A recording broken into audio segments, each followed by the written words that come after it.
Support for this episode of Judaism Unbound comes from the Waxman family JCC in Palo Alto, California, whose vision is to be the architects of the Jewish future. The Waxman family JCC is an incubator for new expressions of Jewish identity. It creates innovative Jewish learning, celebrations, and arts programs that inspire personal connections to people and ideas from across the Jewish world. Learn more at www.paloaltojcc.org. This is Judaism Unbound, episode 118, Trouble in the Tribe. Welcome back, everyone. I'm Dan Liebenson. And I'm Lex Rofberg. And we're continuing our series on the past, present, and future of the relationship of American Jews and Israel. Building on our conversation from last week with Peter Beinart, our guest today is Dov Waxman, author of the book Trouble in the Tribe, The American Jewish Conflict Over Israel, which looks at the way that Israel was once a topic of unity among American Jews, and now increasingly is a contentious topic that Jews find it really hard to talk about, and that's even resulting in Jews being banned from speaking at different Jewish institutions, being essentially excommunicated, and becoming sort of the opposite of a unifying force in American Jewish life. We're excited to talk to Dov Waxman about the research that went into his book, which came out about a year ago and has just been released in paperback this past week. Dov Waxman is professor of political science, international affairs, and Israel studies, and is the Stotsky Professor of Jewish Historical and Cultural Studies at Northeastern University, where he is also the director of the Middle East Center. He has written other books on the Israeli-Palestinian conflict, and he's currently working on his next book project called The Israeli-Palestinian Conflict: What Everyone Needs to Know, which will be published by Oxford University Press in 2019. Dov Waxman, welcome to Judaism Unbound. It's great to have you. Thank you for having me on the show.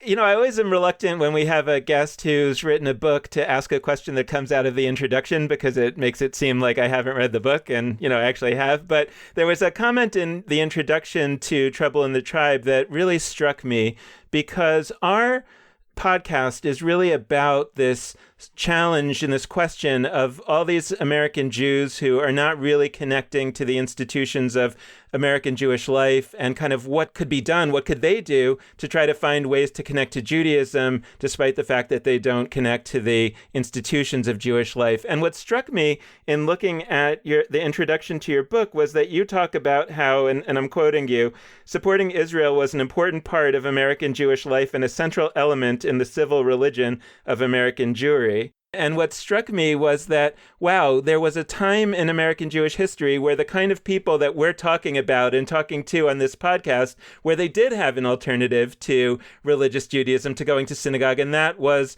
supporting Israel. And that in some ways, one of the major challenges is that it seems like the group of people for whom the secular Judaism that was exciting and available to them used to be the support of Israel, that Israel is now sort of experienced as a problem for a lot of those people. And I was wondering if you could, sort of starting there, if you could give us a sense of, what it is that you found in your examination of where Israel sits in American Jewish discourse today. The last 100 years or so, Zionism has become functionally equivalent as a form of religious faith, as a form of religious identity for secularizing Jews. So, the whole question of how can you be Jewish without being religious? How can you do Jewish and be among Jews and find Jewish community if you're a secular Jew? Zionism essentially provided for generations an answer to that question. It allowed Jews not only to feel Jewish, but to be among Jews and to do Jewish and to kind of practice it by, particularly giving money to Israel. And I think that answer, if you like, that answer to the identity needs, the psychological needs, the emotional needs of secularizing and secular Jews it has become both less compelling and problematic in various ways. And so I think that is, in a sense, contemporary American Jews who are struggling with the place that Israel has in American Jewish life are really dealing with a question that goes back to, the 18th and 19th century in terms of how do Jews remain Jewish as they move away from religion. I've often thought about this as relating to the Holocaust, but also I think to the founding of Israel, that in a way there were some of these forces in play about, well, what would Judaism mean if it was a secular Judaism, that were very much in the air in the late 19th century and the early 20th century. And it's almost like the pause button got pressed on some of those struggles, because both the sort of recovery from the Holocaust and also the project of a new Jewish state being founded, that was at that time at least experienced by a lot of people as sort of an uncomplicated project, was available to them, and it meant that they could avoid some of the challenging issues that had been primary in the air before the Holocaust and before Exactly. Israel. I mean, I think, in the course of the 20th century, you had two revolutionary developments in terms of Jewish politics and the impact it had on Jewish politics. And as you mentioned, the Holocaust and the establishment of the State of Israel. And these two hugely important, revolutionary, had a kind of completely upended traditions of Jewish politics and Jewish political argument and debate, and created, not immediately, it didn't happen automatically, but as their impact kind of gradually seeped in to the political life of Jewish communities, both in the United States and around the world, it created this consensus. It created this period of a consensus in Jewish politics that I think was historically unusual, but that many Jews in recent years came to take for granted, came to assume that this strong consensus around the support for Israel, particularly, was the norm. In fact, that Jewish political, almost a kind of monolithic understanding of Jewish politics was the norm, and that was how things should be. In a sense, what we're returning as we move forward, we're returning back to what is much more normal, I think, historically, at least in modern Jewish politics, which is political pluralism, which is really, debate and deep divisions over not just religious life, but over political life, over the relations between Jews and non-Jews, about what are the prospects for Jewish survival or success in the world. And I think there was this post-war period, really from the 50s, but particularly from the 60s, when the impact of Israel and the Holocaust really started to be most profoundly felt, through to about the 1980s, about a kind of 2 decades where there was this very, very strong consensus, chiefly characterized by almost wall-to-wall support for Israel. And we're moving away from that. And I think that's experienced by many people as a kind of crisis, or as a loss and as a threat. And in part, what I'm arguing in the book, in fact, is that period was, in fact, the exceptional period, the unusual period. And what we're really returning to is the norm, and we just need to learn to accept this and not see this as some sort of threat or aberration.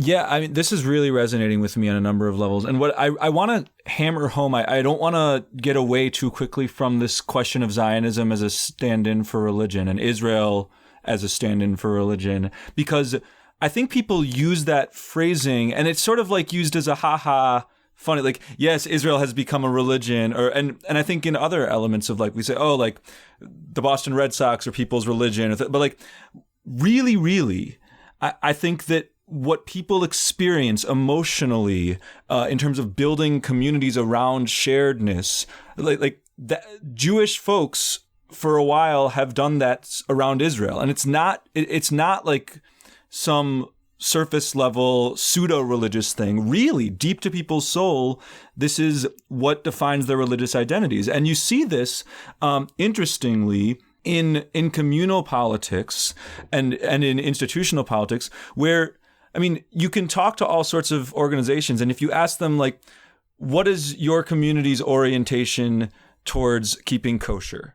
Oh, there's people here that keep kosher. There's people here that hate kashrut. There's people here that have different things in the middle, whatever. What's your orientation towards God? Oh, there's people here that are atheists. There's people here that strongly believe in God. There's people, like, whatever. Like, that's fine. And we're happy to have people involved with every opinion on that particular axis. But then the Israel piece is the one that really defines a lot of communities. I mean, from a flag on the bima, on the stage in synagogue, to who is made to feel welcome and who is not. That's the binding agent. That is the piece that brings people together and builds the community. And so, like, I guess I'd love to hear from you, like, how has that come to be, and what are the ramifications of that for this tribe that you describe as having trouble in the title of your book? I think there's the kind of, the storyline, the conventional storyline has been simply that Israel was established and American Jews have just been supporting it ardently ever since. And Israel is kind of naturally a central place in American Jewry. And this is some sort of organic, natural development, right? And one of the things I try to do in the book is actually to historicize this relationship with Israel, to say, well, actually, there was a time not very long ago where American Jews were many profoundly ambivalent about Zionism. The Zionist movement struggled to gain support in the United States. We have to understand that support for Israel hasn't been an automatic thing. It's not like just because you're Jewish, you're automatically, or just because there's a Jewish community, it's automatic and inevitable that support for Israel will be central. Even after Israel's establishment, it took at least a decade more, really, before Israel came to occupy the central place it does today in many American Jewish communities. And that, in large part, came about after the 1967 war. And it's hard to define or identify what a community stands for when there's, some who are religious, some who aren't religious, some who believe in God, some who don't. And so instead, in an age where increasingly Jews are secularizing and therefore no longer sharing common religious beliefs or practices, Israel and support for Israel becomes the new way of defining and therefore ultimately constituting Jewish communities, because they can say, this is what we stand for, this is what it is to belong in this community. Like many things, something that can be functional for various periods of time can also become dysfunctional at later periods in time, right? The things that can become useful and can bring people together can eventually become the same thing that actually becomes divisive and drives them apart. And I think one of the ways in which this is manifested is precisely that one's politics and one's beliefs about Israel can now be a kind of form of heresy. Right? As you said, you're not going to really be driven out or to feel alienated from a community if you don't believe in God. I mean, that's a remarkable, radical fact of Jewish history, right? That, you can be welcomed in a Jewish community and be a vocal atheist, but it's much more challenging to be a vocal anti-Zionist in many Jewish communities. And so it has become the new dividing line. It has become the thing that is the litmus test, if you like, for whether you are going to be included or excluded from a particular community. And I think for many people today, particularly for younger American Jews, that political litmus test is very, and that's not necessarily because they're opposed to Israel, but they just, don't see why this subject should be the defining feature of what makes you a Jew or an acceptable Jew in the eyes of the Jewish establishment. Could you give us some examples of some of the events in recent history that you think are really significant in sort of encapsulating some of what you're talking about? If we take, for example, the responses to Judith Butler as an example, Judith Butler is a very prominent professor in Berkeley and has a very highly regarded academic career. And on the side is also an outspoken supporter of the boycott, divestment, sanctions movement, and has been, I think, on the advisory board or involved with the Jewish Voice for Peace. And forget about her academic work for the moment, but her political activism, and particularly the fact that her Jewishness is central in her political activism. I mean, she doesn't say, I'm that's just my private kind of identity. She's made it central, and therefore she has really become a target for many. I mean, you'll often hear many people just, accusing her as being a self-hating Jew or accusing her even, basically being an anti-Semite. Now, these kinds of, it's easy to dismiss, these kinds of allegations and claims. But for example, when I think she was scheduled to appear in a panel at the Jewish Museum in New York on an event about Kafka. She's a literary theorist, so this is within her orbit. And the Jewish Museum came under some real pressure to exclude her from this event, based not on her views about Kafka or her qualifications to be on the panel, of her views about Israel. And so this is an example where Jewish institutions, even cultural institutions, that have, where it's not even about the subject of Israel isn't coming up, it wasn't about BDS, are coming under pressure. Certain individuals are now being essentially an attempt to exclude them, or to put it in religious terms, excommunicate them from the Jewish community on account of their views. And so, I mentioned in the book that in some sense it's like the treatment of Spinoza, where you are now, depending upon your views on Israel and Zionism, you are now at the risk of being excommunicated from your community. I really appreciate you bringing up Judith Butler, and I wanna hone in on that, because like some of the people that are being pushed out of Jewish community, Judith Butler is a giant. Judith Butler, for many, many, many young American Jews especially, but even not just young American Jews, folks on the left, folks who are interested in just deconstructing the gender binary. I mean, she is the person. And so when something like that happens at the Jewish Museum or anywhere where a person like her is pushed out and there's an attempt to say she's not the right kind of Jew, there are thousands, and I'm not exaggerating, I promise, there are thousands of young American Jews for whom they know they're with Judith Butler. Like it's not like they don't even feel like they have to choose. Like they know she's the kind of Jew and kind of person that they admire. And so it's just self-defeating for the Jewish institutions, forgetting the moral implications of pushing people out of communities for whatever political opinions, etc. Like it's actually just really short-sighted. And I think what we're seeing rapidly happen now, whether it's through the growth of spaces digitally of those people, where those people are centered actually, and to be a Zionist in a Jewish space is actually out of bounds, or more and more in in-person spaces, the whole conversation is flipping before our eyes. But it seems like folks, I don't know if they're in denial about it or if they just don't see it because it's so distant from their world. I mean, the establishment organizations are really operating in touch with each other and maybe not so much in touch with the folks on the ground. So I guess like I'm curious to hear more about what this is saying to, I mean, I have all of my thoughts that I could, but like what in your study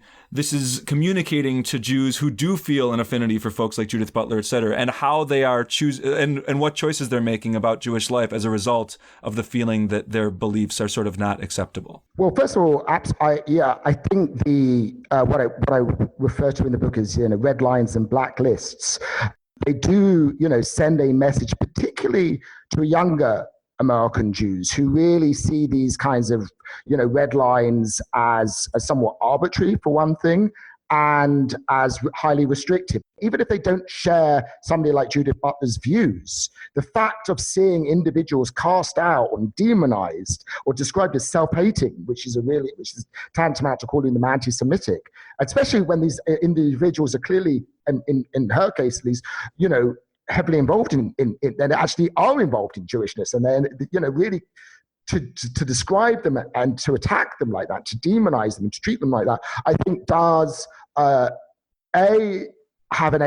alienate many people from the Jewish community when they see that kind of treatment, and also and I think maybe deliberately have a chilling effect, right? Because people are therefore worried that they don't want themselves to be the targets of that kind of demonization. So one of the things, and it's obviously impossible really to measure this, I talk about the censorship that is happening, and I mentioned Judith Butler was just one example. I think actually an even more striking example is the treatment of Peter Beinart, because he's actually a liberal Zionist. So it's saying it's not just anti-Zionist, it's not just supporters of BDS, it's even kind of actually supporters of Israel, but liberal Zionists who are being demonized. So what opinion is acceptable? What opinion is a very, very narrow range of opinions. Now, going back to why they do it, I think it's hard to exaggerate the extent to which there is a kind of echo chamber that some members in parts of the Jewish community, let's say, parts of the establishment community, where they are really, and it's very easy to live like this today, they are really surrounded by people who agree with them. And therefore, they really do genuinely see these individuals, and they're really convinced that these individuals are both outliers and dangers, precisely because they are just not exposed. They've not really been exposed to other opinions and had come to know other Jews who don't share their views. It is quite easy to actually live in fairly self-contained, isolated, kind of religious, intellectual, cultural bubbles.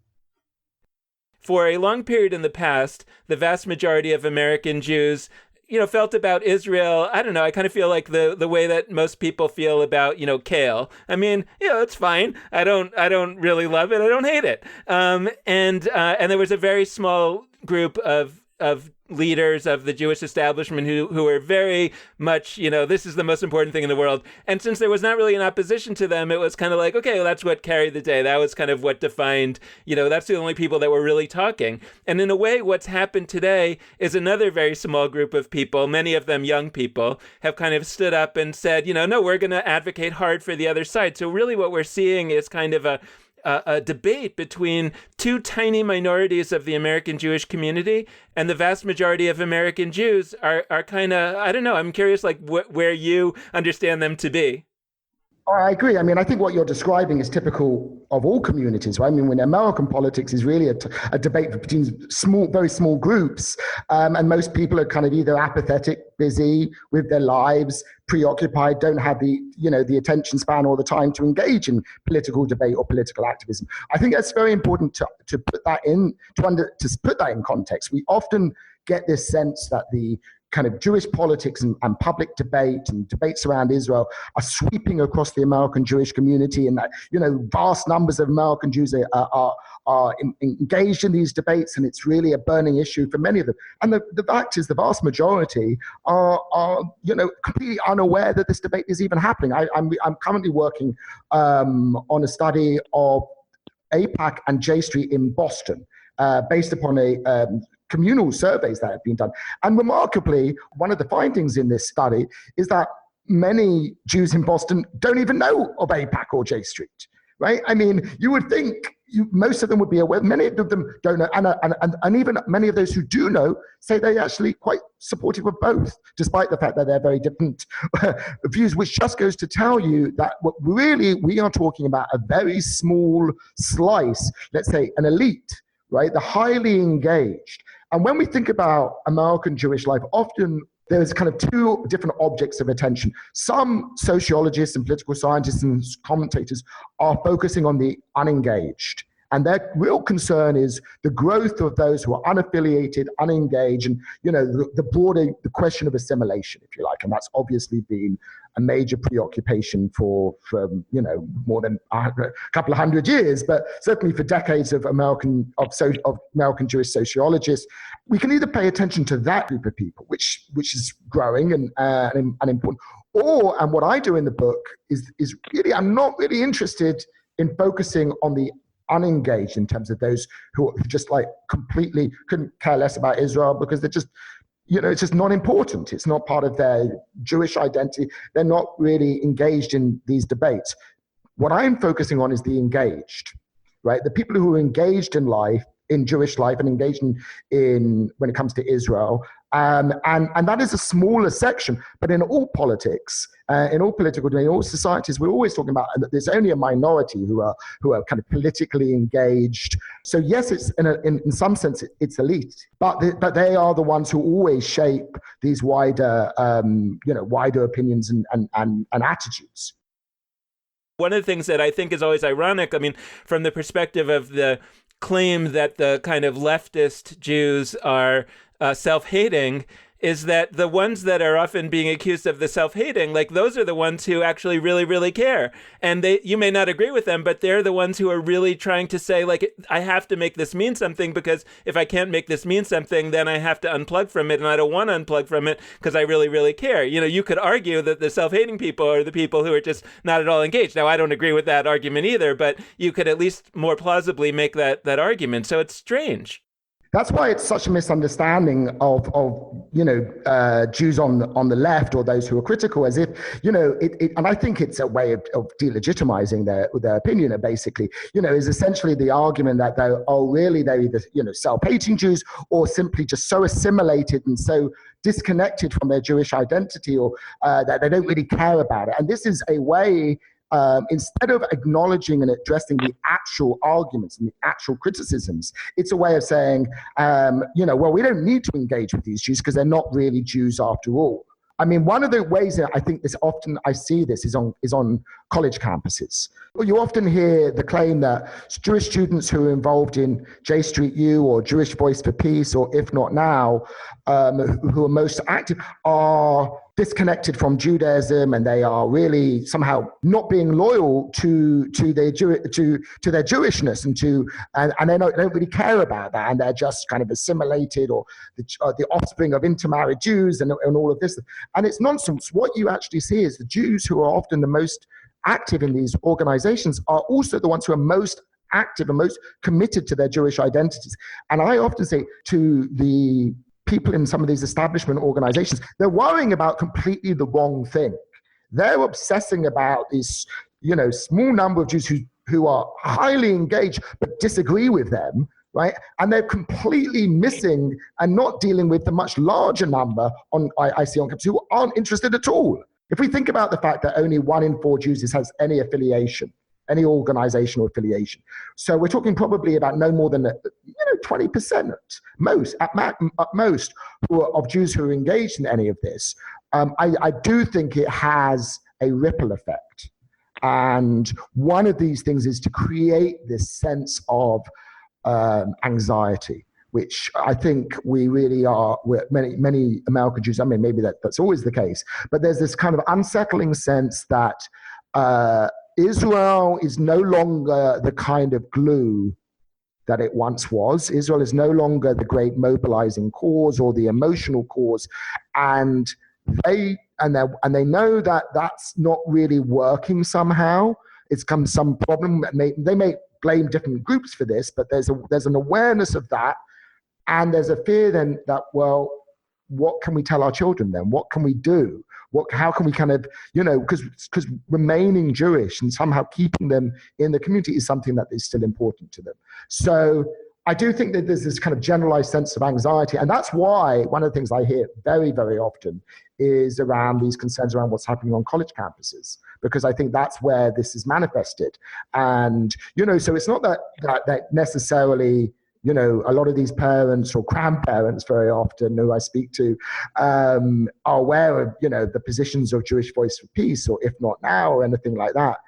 But they see their child or the grandchild and they know they've got questions, or they're asking questions that they don't really feel that they can answer. And they're worried, therefore, that they're going to that their kids are somehow going to be drawn away from the Jewish community and from their Jewish identity. And I don't think that fear is well founded, in the sense that actually in many cases, or at least in some cases, what's happening is that they're actually creating their own. They're recreating and reinventing Jewish communities. It's the opposite from moving away. In fact, they're moving towards. They're just redefining what it means and finding new forms of doing it. But I do think that anxiety is very real. It's obviously something that various organizations feed off and feed into by exaggerating the kinds of threats that young Jews face, and therefore fueling this kind of anxiety. But obviously anxiety is also, from organizational point of view, effective way of fundraising. I'm not saying that they're being disingenuous and that they actually believe, they think, JVP is actually doing good work, but they see it just purely instrumentally. I think it's both They do believe that these things are a threat, but also it happens to be good for business. I get almost on a daily basis, I get letters from all of the Jewish organizations. And if you open most of them up and believed what was in these letters, you would think that every Jewish student attending college or university in this country today is kind of intimidated by their anti-Zionist professors and their, other students, and they're kind of cowering under their desk. And then you're also told to believe that if you just contribute however much money, you will save Israel. You can rescue European Jews and you can protect the future of, young Jews in this country. So, but I also don't think it's purely, I don't want to suggest that they're so cynical that they're basically just saying this purely for fundraising. I think it happens to be both in their organizational interest, but also in their worldview.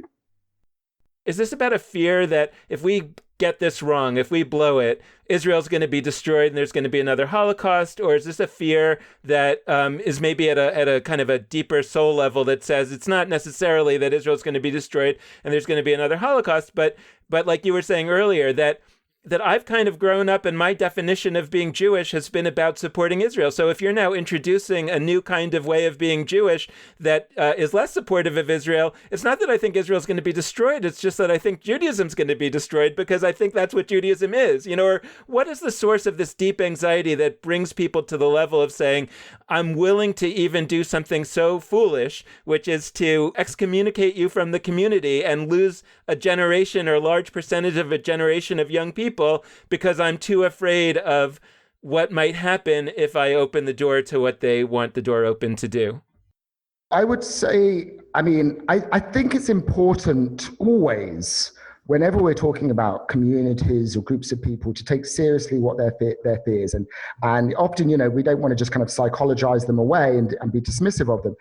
When we're dealing with whether it's American Jews or Israeli Jews, we're dealing with people who are essentially deeply traumatized. For very understandable, good reasons, we're still just not very far away from the Holocaust. And I think the impact that most obviously the Holocaust, but not only, has had is that we are, broadly speaking, a deeply traumatized community where these fears of survival and threats are still very, very keenly felt. And I think and while we may feel relatively secure in our environments and kind of dismiss these kinds of concerns, I think it's important to recognize that people have these things, just the same as I tend to get frustrated when people just dismiss the concerns of Israelis. Maybe they're exaggerated. Maybe they've been manipulated by right-wing politicians or like Israel's current prime minister. But at the same time, we have to understand that this is, in the case of Israelis, they have lived in the conflict situation for decades. They've experienced violence and it's touched many of their lives. So I think when it comes to American Jews, it's partly that some of those on that way genuinely do feel that Jewish existence is always precarious and that the anti-Semites are always around the corner. And that, as I said, given the Jewish history, or at least the reading of Jewish history that they've understood, I can understand where they're coming from in terms of having those fears. And it's very difficult, therefore, to have a kind of straightforwardly kind of rational conversation where you're talking to people sometimes who are, really caught up in these fears. The other thing, though, I think is, aside from the kind of security concerns and threats, as you note, is there's a kind of identity anxiety. There's a kind of sense that their own understanding of Jewish identity, their own way of being Jewish is just not as compelling or as successful today. So we're often having two kinds of discussions at the same time: a discussion about us and about identity and about what it means to be Jewish and how important Israel and Zionism is and how you display loyalty and what does loyalty mean, and another argument about Israel itself and about the threats to Jews and about Semitism. I really appreciate a number of levels of this. And I want to so you're talking about how individually, so folks who are getting the letters in the mail, for them, they may have this deeply built identity where Israel stood for the main components or even only components of their Judaism. I think that's true. I also want to reflect institutionally, there's a worry because if you look at, say, all of the organizations that are in the Conference of Presidents of major American Jewish organizations, if you counted up how many had the word Israel in their title, or how many, at the very least, maybe it's not in their title, but they've devoted a massive percentage of their work to the support of Israel, it is a very real question that they would ask, not just as individuals, but institutionally, well, if Israel is not our main purpose, what the heck are we? Like genuinely, like what would it, and I don't mean that, like, I'm not saying that to demean them. I'm saying I actually understand that is a deep, huge question that an institution who wants to continue to exist is like, well, if we've been doing 60% of our work gathering American Jews in support of Israel, and that's not going to be the main thing anymore, like, what replaces that? I don't have a good answer, and I empathize, but I also really want to push them to start thinking about it, because it's not going to speak to the numbers it did. And I reflect on the generational piece that you brought up. I was at a meeting. There were a bunch of Federation executives that gathered a meeting, and I was there. I was on a panel of like college students at the time. I was a senior in college, and we were talking about the college campus question that you bring up. And so they were asking all these questions from the space of, well, if Israel's not going to be this unifying piece anymore, what is it going to be? And I pointed to them and I said, so it was summertime. I said, you see over there how there's a table with a bunch of appetizers and coffee and stuff? We were in just some random conference room. And I said to them, so today's the 17th of Tammuz. And I don't know how many of you care about that, but for me, it's a deeply meaningful fast day. And I'm sitting in a space with a bunch of Jews and having a perfectly good conversation. And I'm okay with being in a room that has food, even though I'm not eating. And like, I'll tell you, a few hundred years ago in Europe, it may have been a much bigger deal to not be fasting on that day than whatever you think about some conceptions of Israel. I mean, it's anachronistic to talk about Zionism in the early 1800s, but like even in the late 1800s, it would be a much more significant thing to say this fast day we're going to have a bunch of food in the corner. And I said, like, that to me is not bad. I'm not saying that you should eliminate the food in the corner. I'm saying we have a Judaism or sets of Judaisms that are able to speak to different kinds of people, and we don't need to worry self-esteem wise that if Israel goes away, there's nothing compelling. And it's not that there's 1.5 million people that are going to be psyched about fasting on the 17th of Tammuz to remember the like shattering of tablets by Moshe. Like that's not the point I'm making. It's just that we need to have that self-esteem to think, oh, there's actually really cool things in Judaism that are not just Israel. For many years, there was the underlying assumption in Western societies that that religion, not just Judaism, religion was a spent force, but that, modernization meant secularization, and that over time, each generation would be progressively more secular, and religion would gradually fade away. So so that was the assumption. And then given that assumption that modernity meant increasing movement away from religion, the belief was that, well, Zionism and support for Israel is a very effective antidote to this secularization process. But now, essentially, some young Americans just say, hey, we've actually got Judaism, right? We don't need this other thing. We've actually got the real thing. And that's a very surprising thing to their parents or grandparents for whom, like, what Judaism was what their grandparent did and left. And so it's a shift in attitude, I think, more broadly about the role that religion plays in our life and the kinds of ways in which one can do it. I find it fascinating that you're talking about sort of right, what's going on as that, in a sense, that there are young American Jews who are finding Judaism again, whether it's Judaism as a religion or some other form. But then it really strikes me as interesting that what we're then potentially looking at is a battle among two Judaisms, right? Because as you've pointed out in your book, and many people point out, that Israel, even though, of course, there's a huge secular population, it's very reasonable, I think, to argue that Israel is becoming more and more influenced by the Orthodox and by the ultra-Orthodox and by the settlers who are mostly Orthodox. And then in America, we're seeing also a Judaism, a growing, enriching Judaism that is much sort of earlier in its development, but that's certainly very live for young people. And I wonder, right? I mean, at that point, once we're seeing this as potentially an argument between two Judaisms,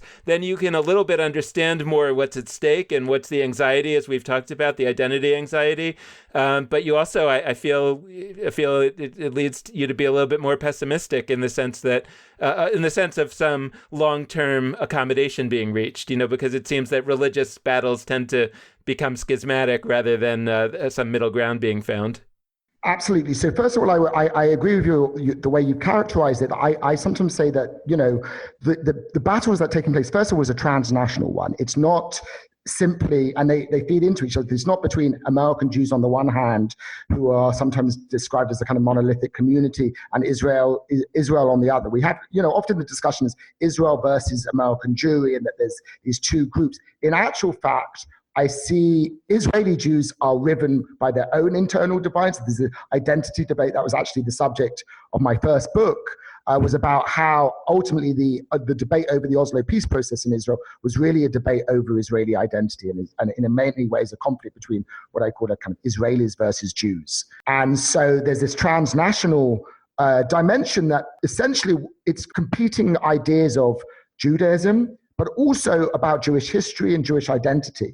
And understanding the debate in those terms, understanding that it is actually derivative of a much deeper debate about the meaning of Jewishness, about Judaism, about Jewish history.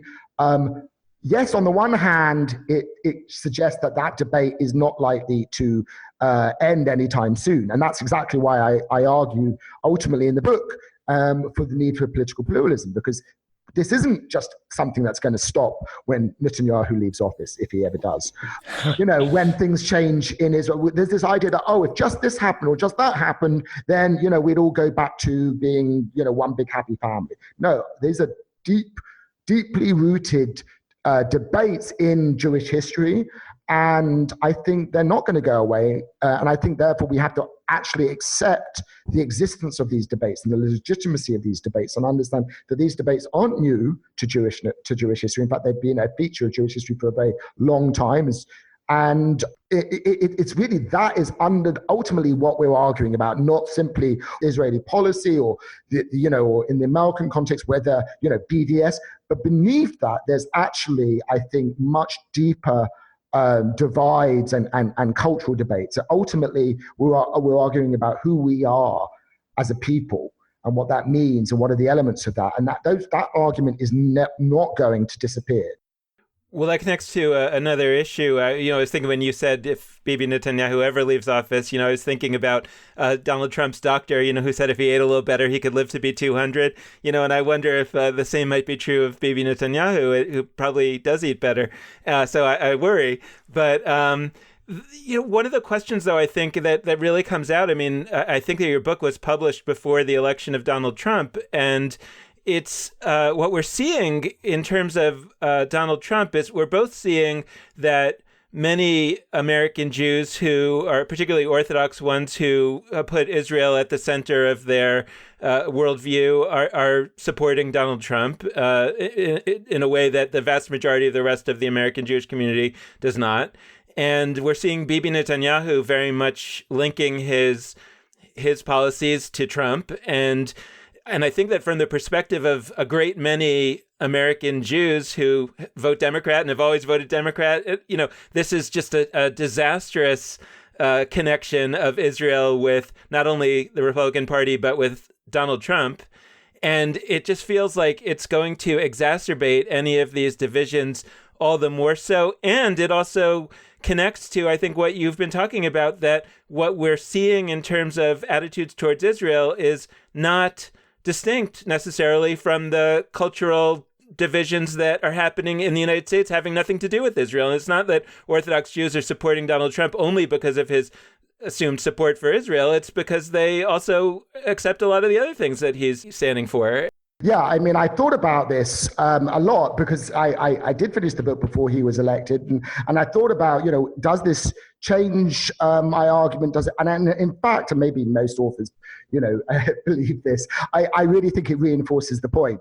I think actually, exactly as you said, I think what we've seen since Trump come into office is an exacerbation of these trends that I describe in the book. Fundamentally, we see a growing. I mean, the main divide is, of course, between the non-Orthodox Jews who are overwhelmingly opposed to Trump, and the Orthodox Jewish community, which is largely supportive. But it's not only an Orthodox, non-Orthodox. That, I think, is the biggest difference. We also obviously see that between liberals and conservatives as well, to some extent. So I think the underlying the debate around Israel was a divide between, let's say, on the one hand, secular liberals, who tended to be also younger, and religious conservatives. Generally speaking, that's the underlying secular liberals, religious conservatives. And that divide has only widened since Trump has come into office. Before Trump was in office, the struggle between secular liberals and religious conservatives within the Jewish community here was played out largely over Israel. Now we're seeing that struggle being played out in a host of different ways, no longer just about Israel. And in fact, I think the one thing that Trump has done in terms of what I'm looking at he hasn't reconfigured the battle lines. They've just become more deeply entrenched. But the focus, I think, has shifted somewhat away from Israel and away from the Israeli-Palestinian conflict to actually focusing attention on new sets of battles here at home. And so, to some extent, what may happen in the long run is that the centrality of Israel as the main issue of debate may actually shift, and to some extent, that will lead to maybe a decline in the intensity of the debate over Israel. That's one possible scenario. The other scenario is if they see these things as connected, which I think many do. They see actually what's happening in Israel and what's happening in the United States and the forces behind that as connected, then that intensifies the struggle because they understand it to be really what it is, which is a transnational one.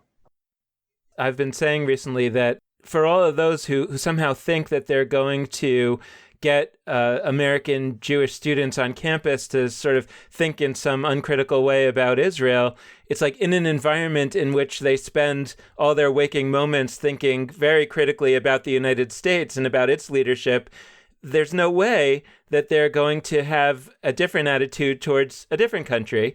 And so it just reinforces the quixotic notion that somehow you're going to be able to change the way that folks are thinking about Israel based on some philosophy as opposed to the realities of their day-to-day life.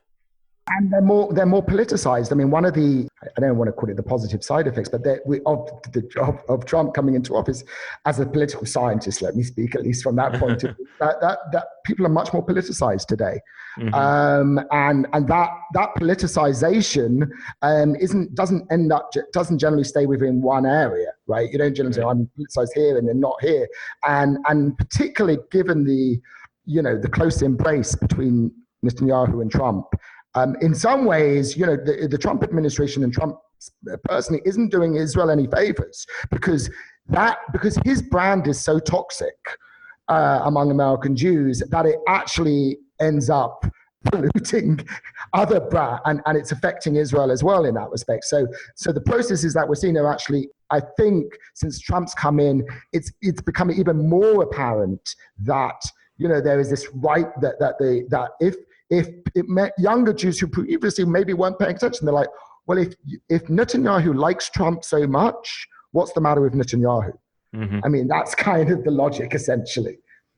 Yeah, I think that's a really interesting point. And for some, I mean, there's been polling suggesting that Israelis writ large are among the most Trump-supportive populations in the world, which brings up a whole other set of issues beyond just the leadership in the government. But we don't have too much time to go there.